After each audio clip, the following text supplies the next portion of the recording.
আসসালামু আলাইকুম। বিএনপি কে অভিনন্দন। বিএনপি জরিপে পাশ করছে। প্রায় 70% লোক ভোট দিয়েছে বিএনপি কে। তারা বিএনপি কে ভোট দেবে ভবিষ্যতে। হ্যাঁ, এবং সেখানে দেখাচ্ছে 17% না 18% লোক জামাতকে ভোট দিবে। চমৎকার কথা, চমৎকার জরিপ। মানুষের ব্যাপারে বলা হয়েছে, মানুষজন কেমন আছে, মানে কারা কারা ভোট দিছে।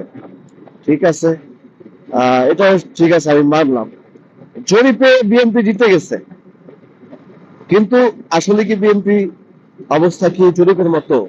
আসলে কিন্তু না। দেখেন, বিএনপি থেকে যারা বিদ্রোহী হয়েছে, তো বিএনপি থেকে যারা বের হয়ে গেছে, তারা কিন্তু বিএনপির বিপক্ষে নির্বাচন করতেছে। যারা বিএনপি থেকে যাদেরকে বের করে দিছে, তাদের কিন্তু তারা কিন্তু বলতেছে যে আমরা চাঁদাবাজ, লুটপাট এগুলোর বিরুদ্ধে কাজ করতেছি। ইনডাইরেক্টলি ইঙ্গিত দিচ্ছে বিএনপি কে তারা, এবং তারা বিএনপি কে নেগেটিভ ভাবে উপস্থাপন করছে, যেটা আগে তারা পজিটিভ ভাবে উপস্থাপন করতো।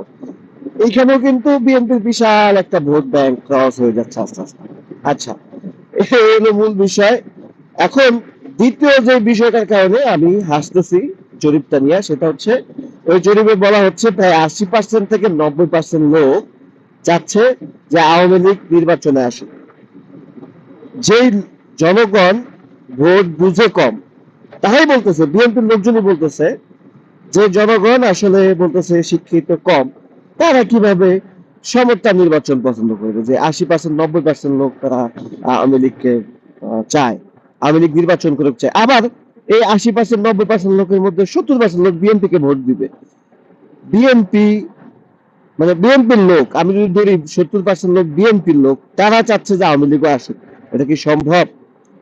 বড় বড় নেতারা চাইতে পারে, কিন্তু যারা সাধারণ জনগণ আছে, ম্যাক্সিমাম লোকের সাথে কথা বলেন যারা বিএনপি করে, তারা চায় না যে আওয়ামী লীগ আসুক। কারণ আওয়ামী লীগ জ্বালাও পোড়া। এবং আমি যে প্রবাসে থাকি, প্রবাসের লোকেরা বলে যে আওয়ামী লীগের কারণে তারা আজকে প্রবাসী, ফ্যামিলি থেকে দূরে থাকে।